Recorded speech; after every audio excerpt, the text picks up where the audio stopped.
Ladies and gentlemen, Mr. Matt Birk. Look at me, man. Sorry about the litter. It's all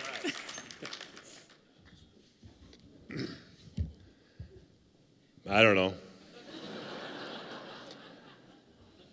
Earlier, Ben told me that he was a Packers fan, and he was kind of embarrassed to admit that. And I said, don't worry, I'm not going to use any big words or anything. There's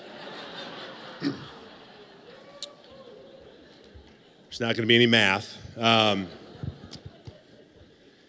So did anybody else wake up in Minnesota today, catch a flight to Dallas, and then drive over to Shreveport? I'm the only one? Shocker. I need to tell you a few things then. Number one, where I come from, it's a lot different than it is here. Yes, for obvious reasons. You guys are better at football than we are. Your weather's a lot nicer. But here, where abortion has been outlawed since the reversal of Roe v. Wade, in Minnesota, since the reversal of Roe v. Wade, now abortion is legal up until the moment before birth. Yeah, and obviously that's not good. And so I applaud Louisiana and the good people of Louisiana and congratulate you and thank you for being an example. But it's been said before tonight, the battle is not over. In fact, in a lot of places, it's only just begun. Also, I had to get up really early this morning. And so went to the airport, everything was fine, made the flight, got the rental car, drove over, great drive, got to my hotel room, realized my laptop is still at the airport in Minneapolis and St. Paul. And that's what my speech was on. So this is don't tell my wife I did that too, because then she'll get all nervous. She'll start thinking like the football's, I'm starting to lose it, and she'll start leaving Post-it notes around. Don't tell her, okay? My plan is to fly home tomorrow and find it in the lost and found and go home, and she'll never know. But so I had to write my speech on my phone. And so this is going to kind of be like this might be like watching a car crash in slow motion. Layton is very nervous right now. You better pray for the Holy Spirit. But we're going to see how this goes. It's on my phone, so I had to stop at a gas station somewhere in Texas and buy these glasses so I could read it. But I'm thrilled to be here, and I mean that. Get fortunate to talk to a lot of different audiences a lot of the time, and I always say, well, my two favorite audiences to talk to are the pro-life groups and the Catholic groups. And it's like 2 in 1, so I mean, this is awesome. And I'm glad that tonight it is a celebration. This should be a celebration. Mary's House is doing amazing work. All of you, all of us, are a part of it. Lives have literally been saved. God's work is being done. And so it should be a celebration. And that's how I want to look at it, and that's how I want to speak. So I don't want to make light of abortion because it is, I think, the most horrendous thing that exists in our world.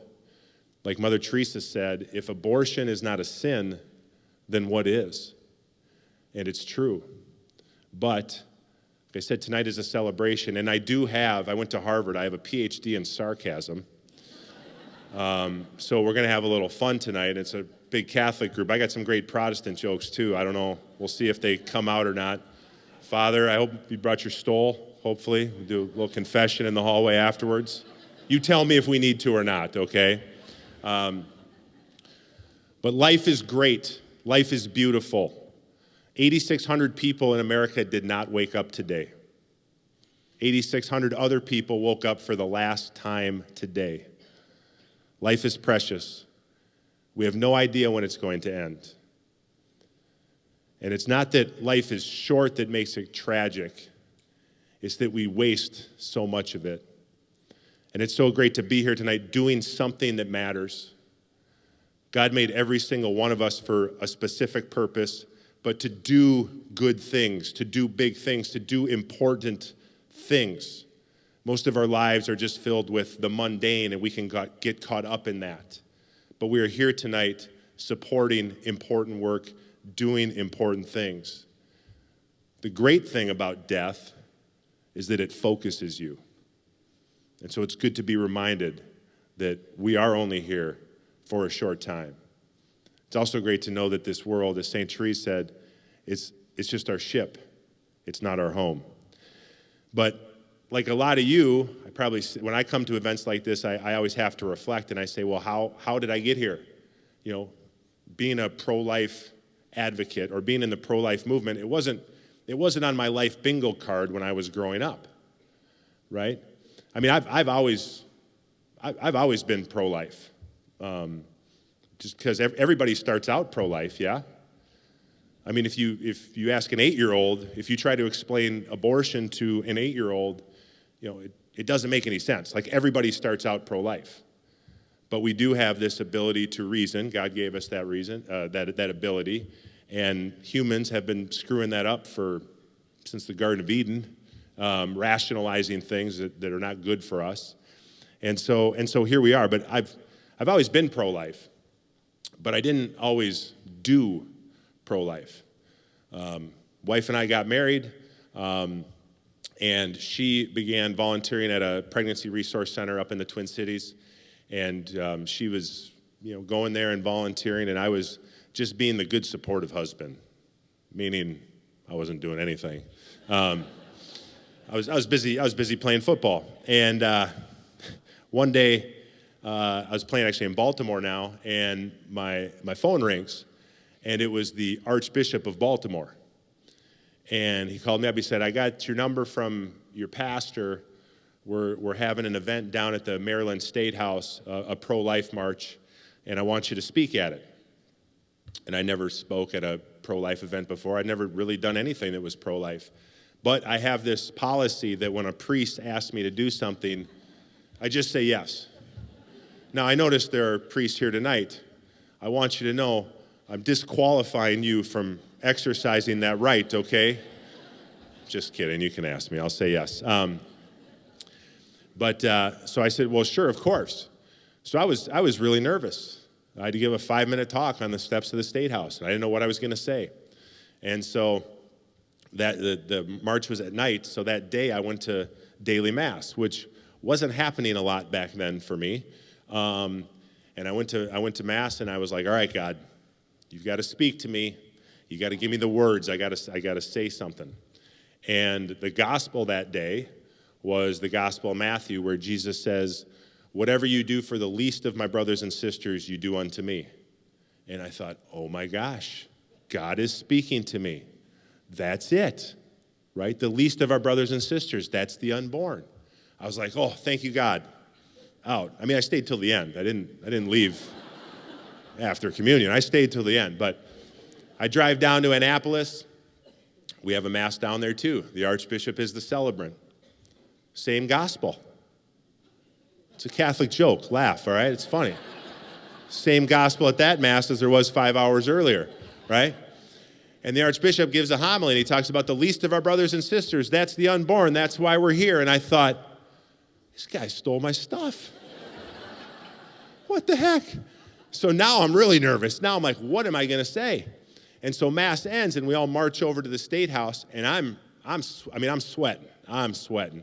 And I'm walking next to a woman, and she's trying to engage me in conversation. I'm not really having it, but I said, oh, yeah, well, why are you here? And she said, because I'm an abortion survivor. And I stopped, and I said, I'm sorry, I don't know what that means. And she said, when she was 17, she'd had an abortion.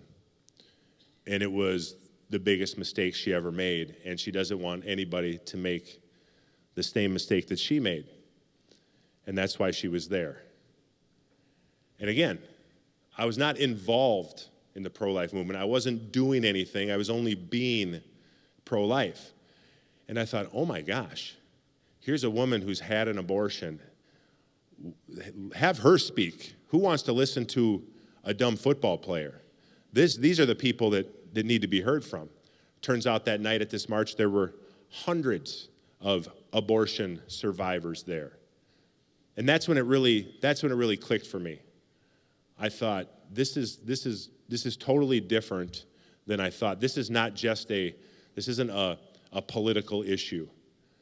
These women, I could see from talking to some of them or just watching them during the march, I could see that their wounds still ran very deep. And that I saw with my own eyes that abortion does harm women. And so I decided to get more involved. So later that year, we won the Super Bowl. And I got a Cowboys fans and Saints fan. You don't know anything about that, so it's true. Don't worry, I played for the Vikings. We've never won one, so don't worry about it.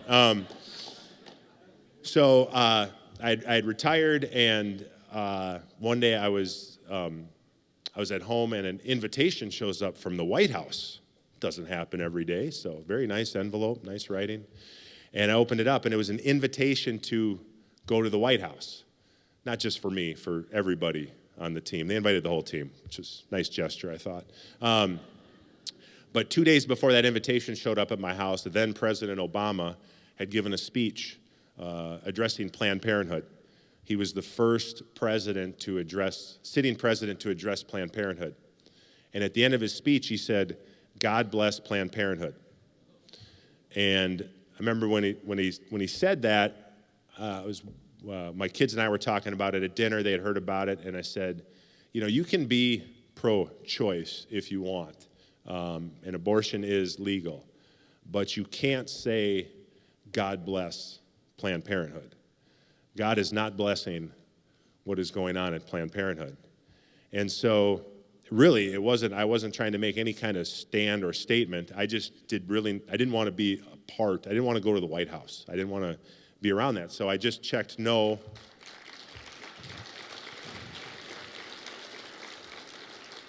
I just checked no and sent the invitation back and didn't think much of it. And then a couple months later, I was at the gym working out, trying to lose weight, because that's what retired football players do. And I saw on the TV, it was Ravens go to the White House. And I was like, oh, that was today. And I see, my teammates there, and they were having fun. And I was like, oh, that's cool. That's great. And I get in my truck, and my phone was like on fire.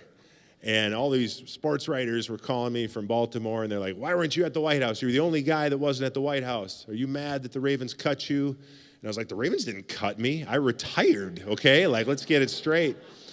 And I was kind of trying to dodge it a little bit, and then I thought, well, I don't have anything to run and hide from, and you can't really run and hide from anybody anyways these days. So I just told him, I said, I didn't go to the White House because I don't agree with what President Obama said. God bless Planned Parenthood. And that's when I discovered the 24-hour news cycle, okay? I became a part of it. And again, still kind of new. I was living in La La Land. I was playing football, for a living. And I'm going on these national TV shows. I'm going on Fox News, and I'm like, well, that went pretty well. And then I went on CNN, and I was like, well, that didn't go very well. But that's really where I encountered the spiritual warfare that is at the center of this. This is good versus evil. There's no question about it. I could feel it, I could sense it, and you go on TV, a lot of people you get some notoriety and this and that, and since then, people have come up to me and they've asked me, well, why are you pro-life? I'm just kidding. Nobody's ever asked me why I'm pro-life. Has anybody ever asked you why you're pro-life? Think about it. You don't have to explain why you're pro-life. It's the other side that's got some splaining to do, right? And we know they've got the great slogans and the bumper stickers, and they've got the media, and they've got great marketing, but they don't have the truth. And if you think about it, and we need to, it's important to be able to articulate why we are pro-life and why being pro-abortion is wrong. Because we need to evangelize. It might be on a stage in front of 1 million people, or it might be your neighbor next door. So nobody's ever asked me why I'm pro-life, but if they did, I would tell them, well, first and foremost, it's because of my faith. I believe that God is God, and He's the creator of heaven and earth and all life. And there are no unplanned pregnancies by God, only by humans. A beautiful quote from Carl Sandburg says, "A baby is God's opinion that the world should go on." Now, if you're a God person, which you all are, versus atheists, right, who say, I don't know what atheism is, but this is the best definition I could find, okay? It's the belief that there was nothing, and nothing happened to nothing, and then nothing magically exploded for no reason, creating everything. And then a bunch of everything magically rearranged itself for no reason whatsoever into self-replicating bits, which then turned into dinosaurs. If you're people of faith, I ran for lieutenant governor in Minnesota because I'm stupid. No, I'm not stupid, but I like pain. I like pain. And it was always attacked for being pro-life, but also dismissed because, well, it's because he's Catholic. It's almost like, there's only one reason to believe in something. You believe in something because it's true. There's no other reason to believe in anything, and God is real, and even atheists know God is real. That's why they get so angry when you talk about God. And I had an interesting interaction once in North Dakota. I gave a speech, and I came off the stage, and this guy beelined right for me, and he's this older gentleman, and he kind of had this crazy look in his eye, which a lot of people from North Dakota do. It's really, really cold in North Dakota. And he came up and he shook my hand, he looks at me straight in the eye, and he says, "I'm an atheist, but even I know abortion is wrong." So everybody knows that abortion is wrong. But the faith argument, it doesn't really hold up in the public square, if you will. Well, it's not just my faith that it informs my pro-life position, it's also logic. And faith and logic are not competitive. They are comparable. They're, what's the word I'm looking for? I got up at 4 a.m. Cohesive, thank you, whatever. Okay, you know what I mean. So let's go through the logic of pro-life versus pro-choice. Did you know that they found life on Mars? Yes, they found bacteria on Mars, and they deemed that to be life. How is bacteria on Mars life, but a baby in the womb is not? Even science, which is kind of a dirty word after these last few years, but even science agrees that life begins at conception. That used to be an old argument they had, that, well, you don't really know when life begins. No, now even science says life begins at conception. By the way, truth never changes, okay? But now even so, faith, logic, science says that life begins at conception. A lot of times they'll use the legal argument, which is why in states like Minnesota, they hold on so hard to the laws, because they somehow think that if it's legal, then it must be right, okay? Well, slavery used to be legal. Women used to not to be able to vote. Now we let them drive. It's crazy, right?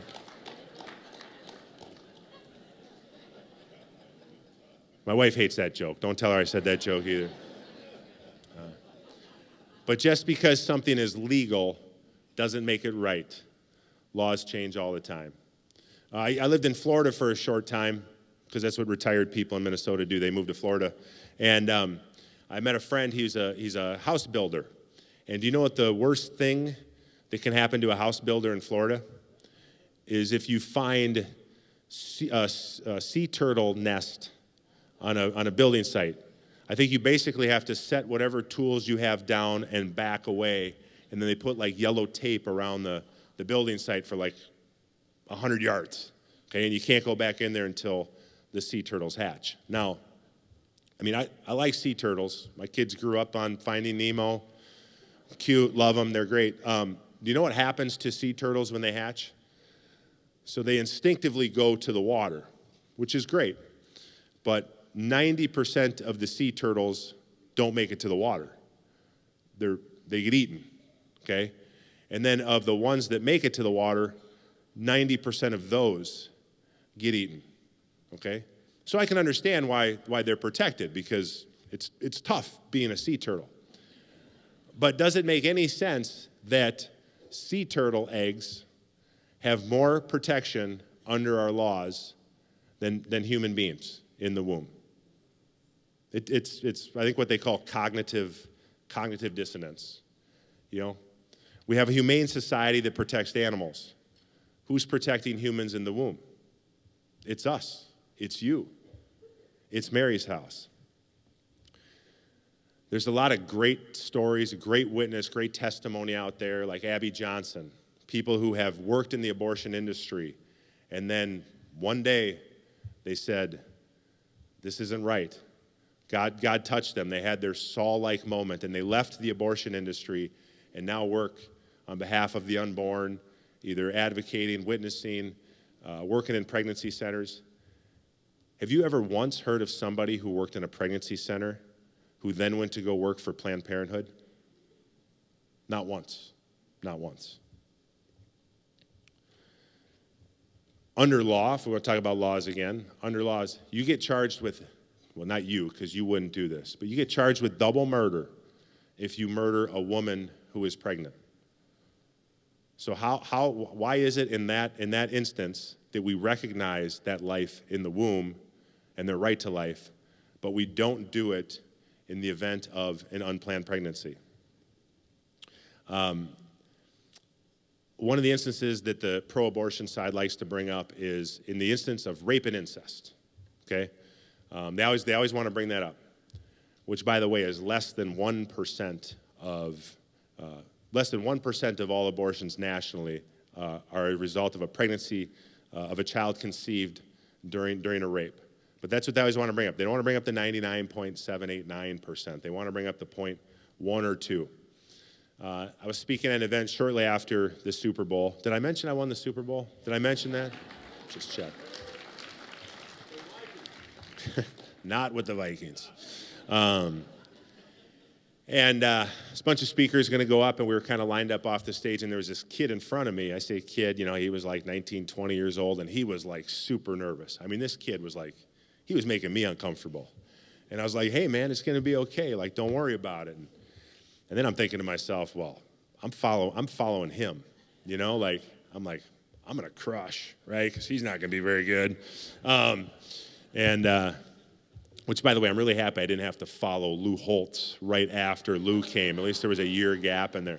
But so I was just trying to calm this kid. I was like, yeah, you're going to be fine, you know, whatever. And he goes up there, and he told the story. He said that he's adopted from birth. It was from Korea. And he had spent the last 2 years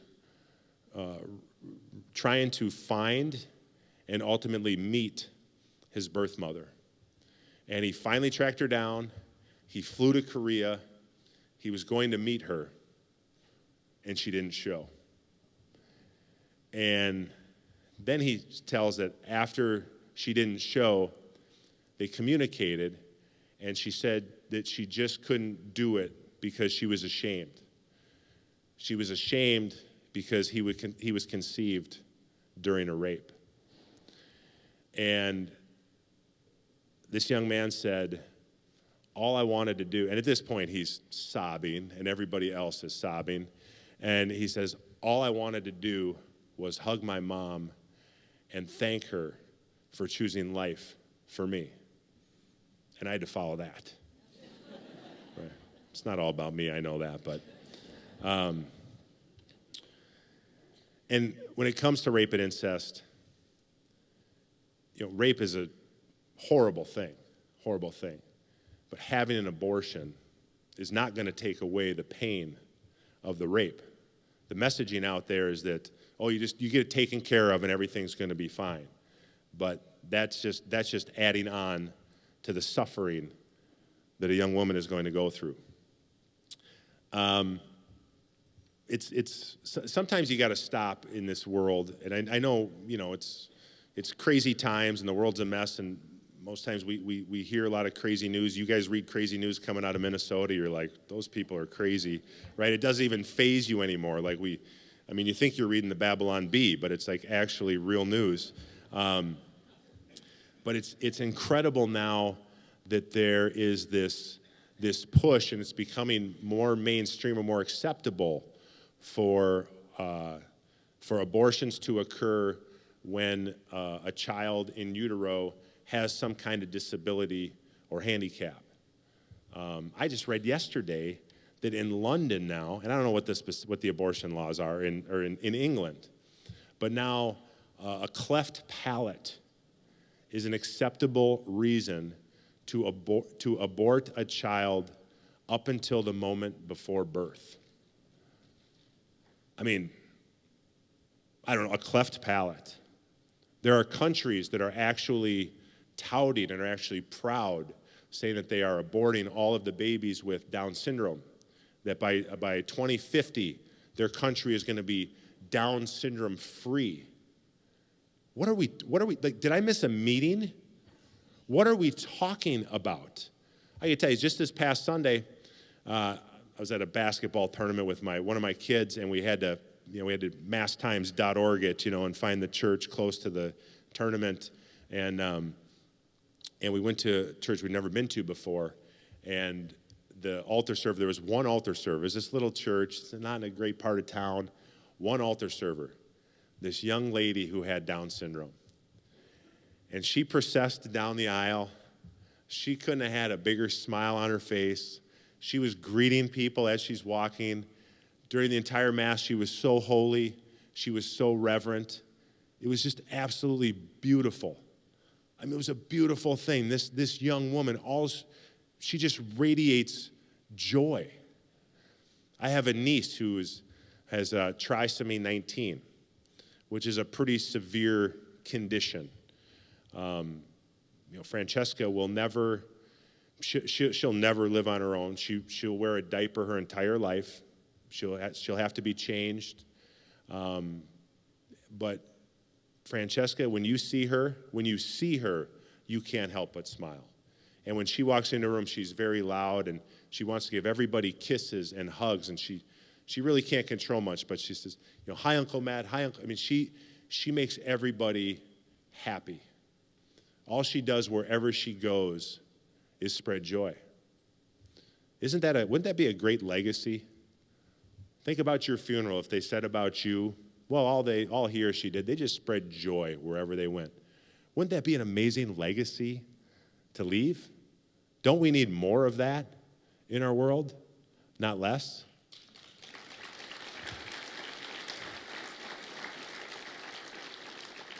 And I don't know, but if you're ever feeling down and you need a pick-me-up, go watch the Special Olympics.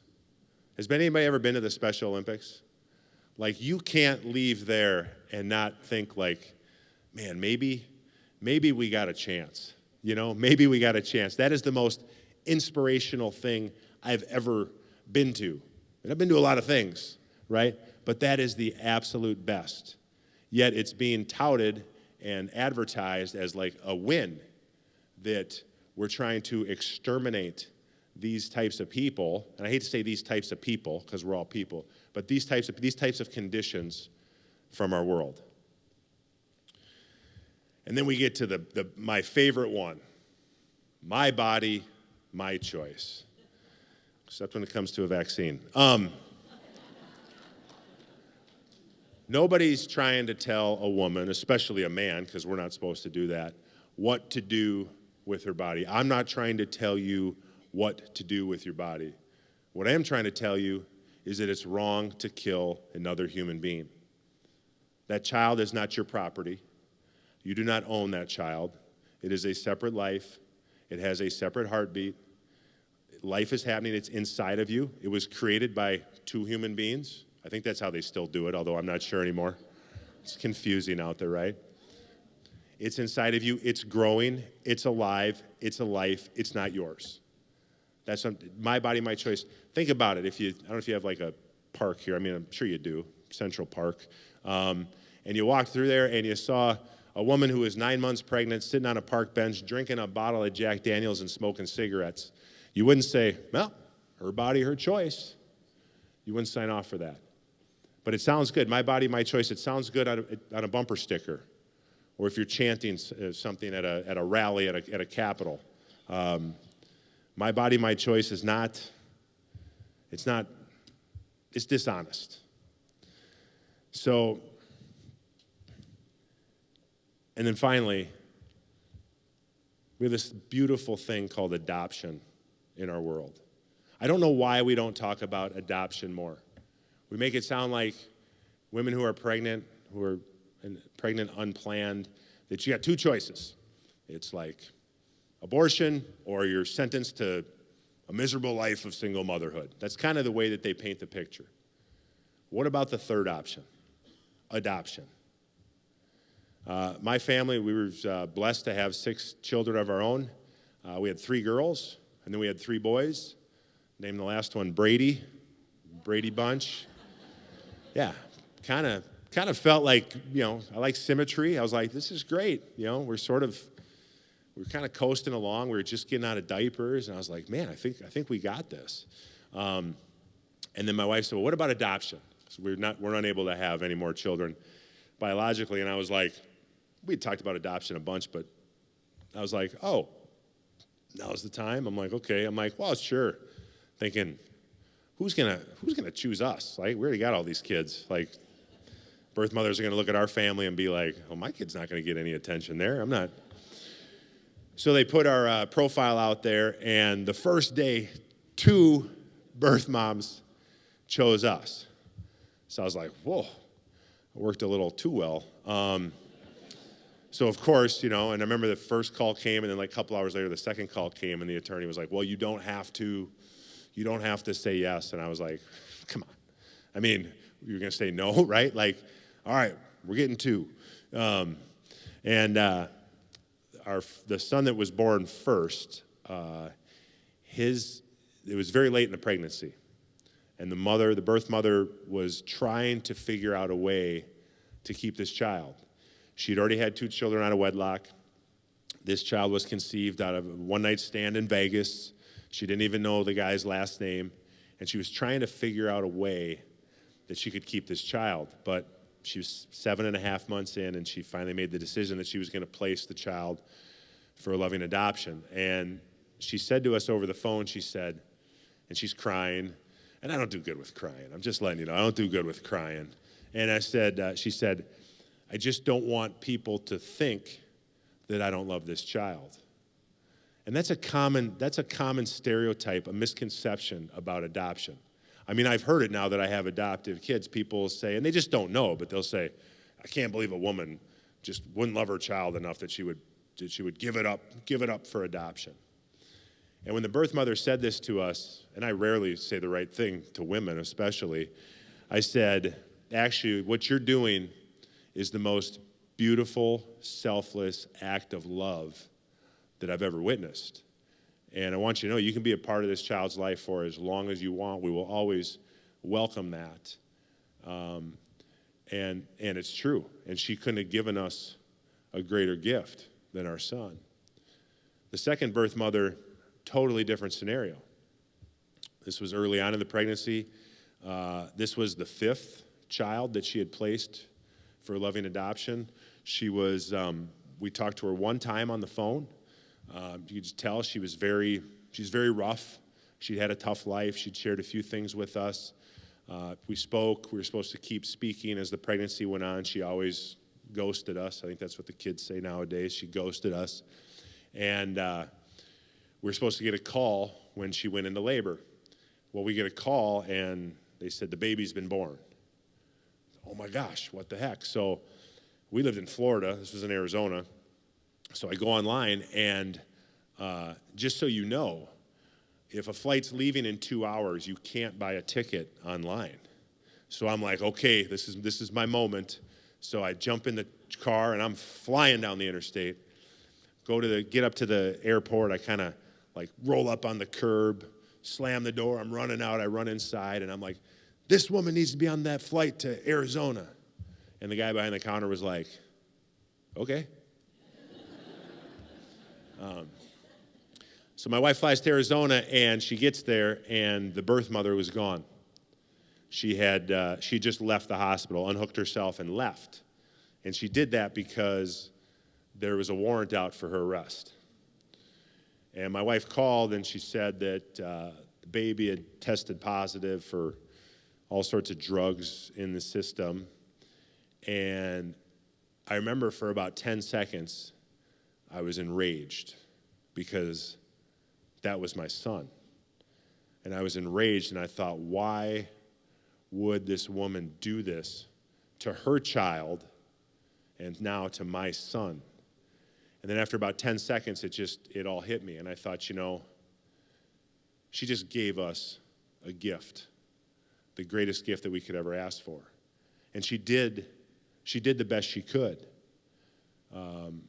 And I happy to report that our son he's pretty healthy. He's healthy. Don't get me wrong. He's healthy. He's a wild man.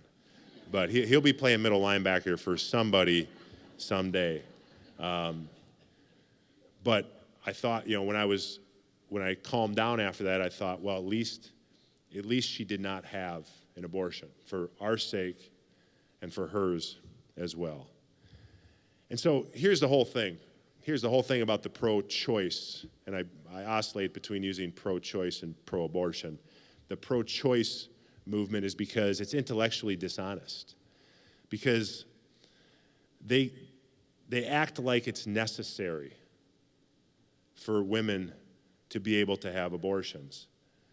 But they won't agree that it would be good if the number of abortions went down. Like, wouldn't that be a good thing for everybody?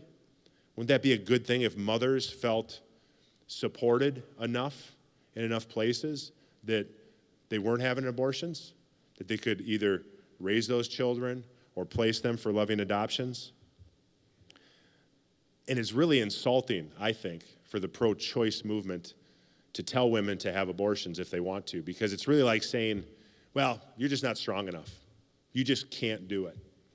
Places like Mary's House are about empowering women, as we saw in the video, giving them the tools to be successful, to not just be great mothers, but to have careers and to live great lives. So when I say it's intellectually dishonest, this is what I mean.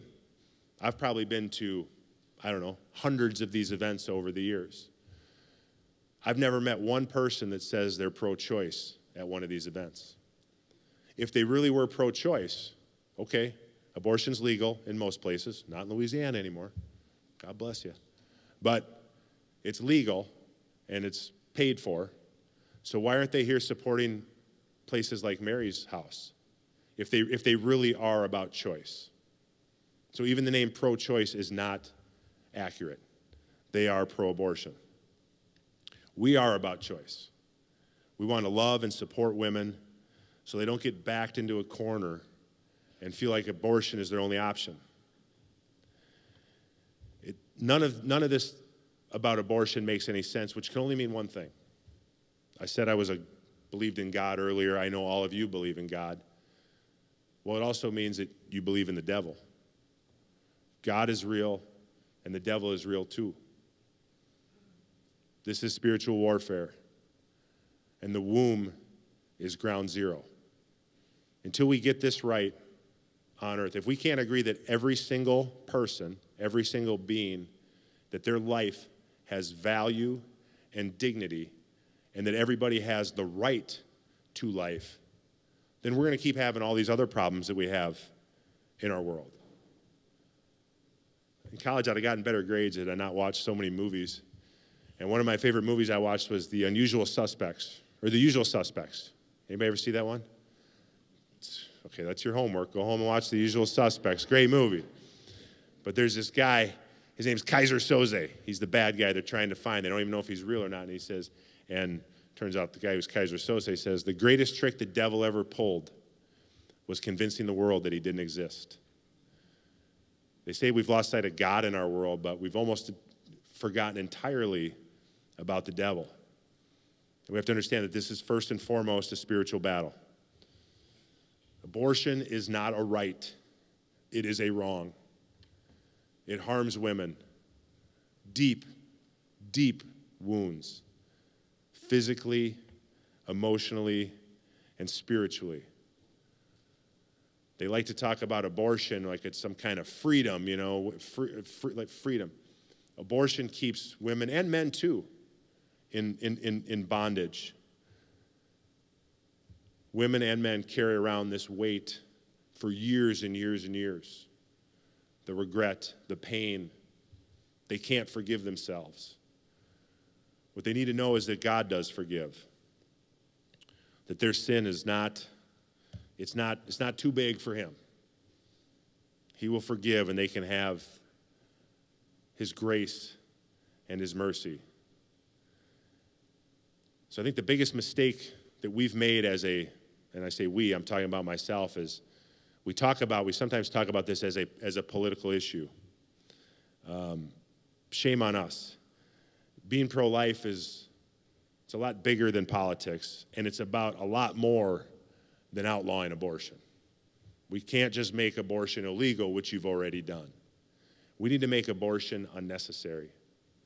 We need to make it so women know that if they have an unplanned pregnancy, that they have plenty of resources where they are going to be loved first and foremost, and supported in any way that they need it. We need to create a system where that occurs. And Mary's House is doing that. No young lady grows up dreaming of having an abortion someday. So why does our society push women so hard into that? The abortion industry preys on vulnerable women who are alone. And they do a lot of research on this, and there's two things when a woman has an unplanned pregnancy that can not guarantee, but can strongly tilt it in the favor of that woman giving birth. One is to have an ultrasound and to see that baby growing inside of her. And the second is for them to know that they aren't alone. And the reason why, and I'm talking to the men now, the reason why abortion is so pervasive in our society is because as men, we haven't been men. Men are supposed to be protectors. Men are supposed to lead.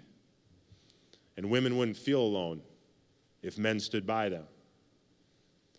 Men, we are the beloved sons of God. We need to act like it.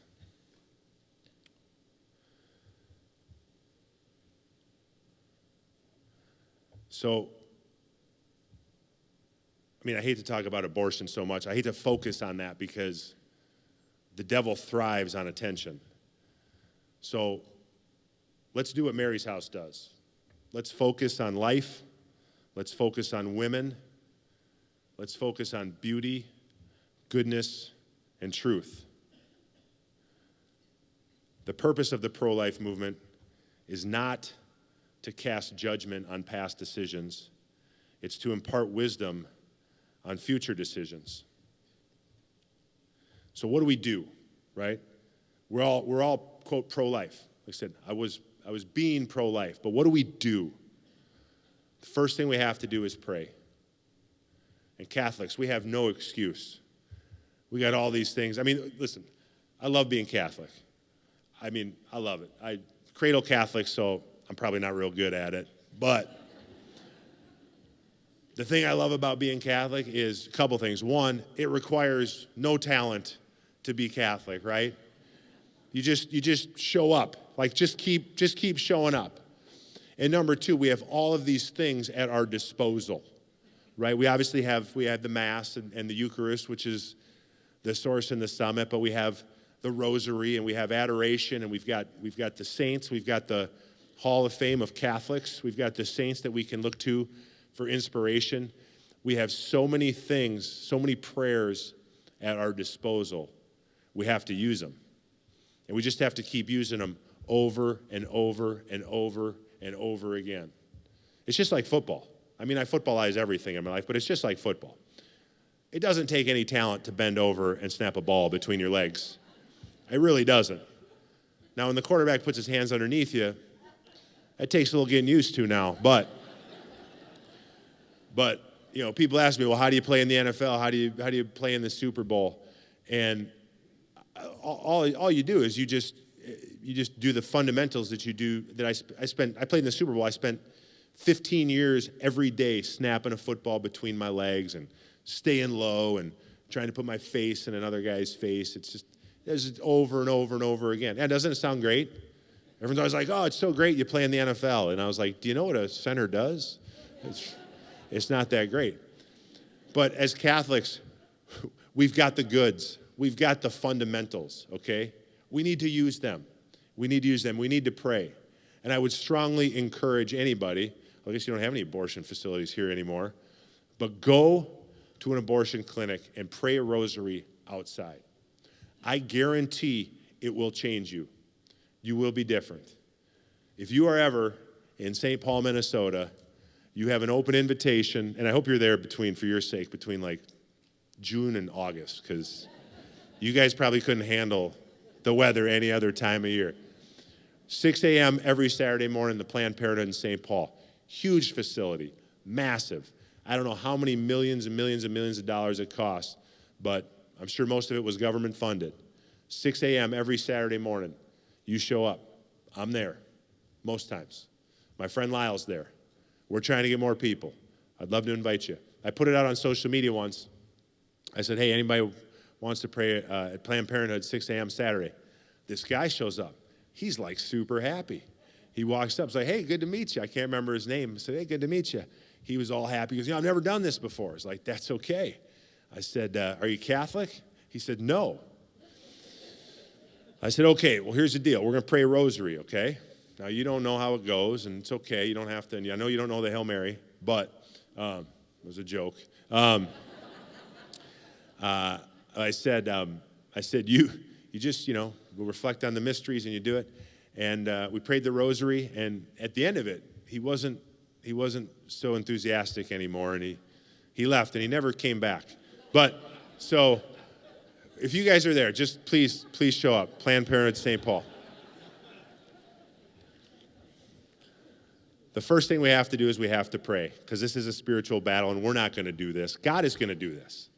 I know there's dark days in this movement, and I mean it's hard. I mean, and I'm just here speaking, but the gals that work at Mary's, which by the way, so Elaine sent me a picture of, were those the gals that helped set up for the?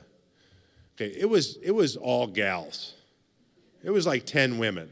Now, I know men, we're not super good at some stuff, most stuff, okay?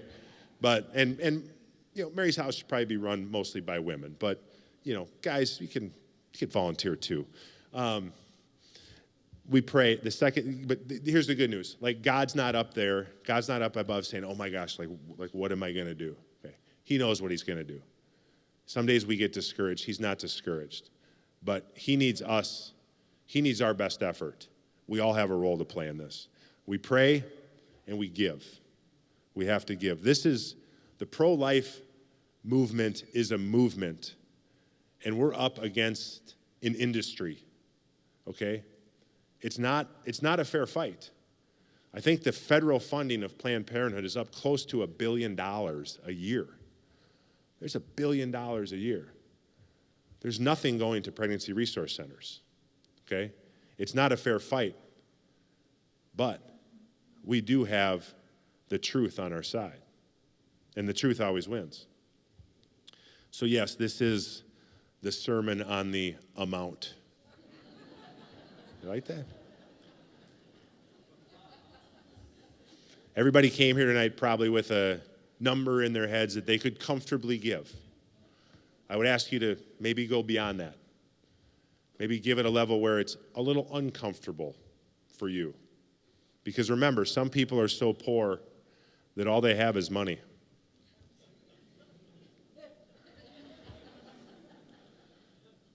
I'll close with this. There's a Henry Hyde, who is a pretty colorful senator from the from the state of Illinois. You've probably heard of the Hyde Amendment, which is credited now with saving between 2 and 3 million lives, babies. And Henry Hyde had a great quote that I want to read to you. When the time comes, as it surely will, when we face that awesome moment, the final judgment, I've often thought, as Fulton Sheen wrote, that it is a terrible moment of loneliness.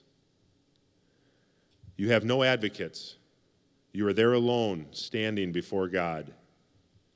And a terror will rip through your soul like nothing you can imagine.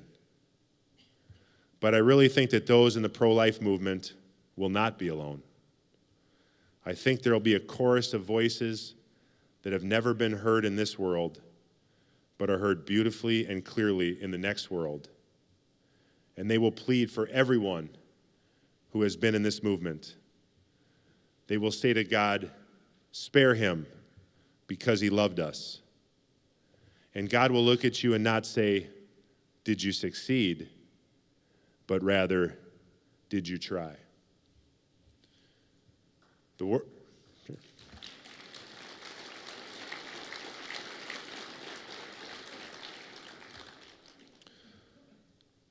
world is moved by our example, not by our opinions.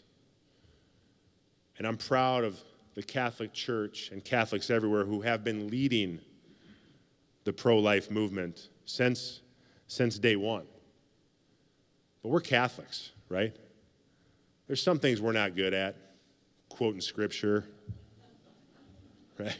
Evangelizing, explaining Catholicism to others. Most of us aren't really good at that. But we do. We're Catholics. This is what we do. So don't just be pro-life. Do pro-life. And continue to be a light in a dark world. Thank you very much.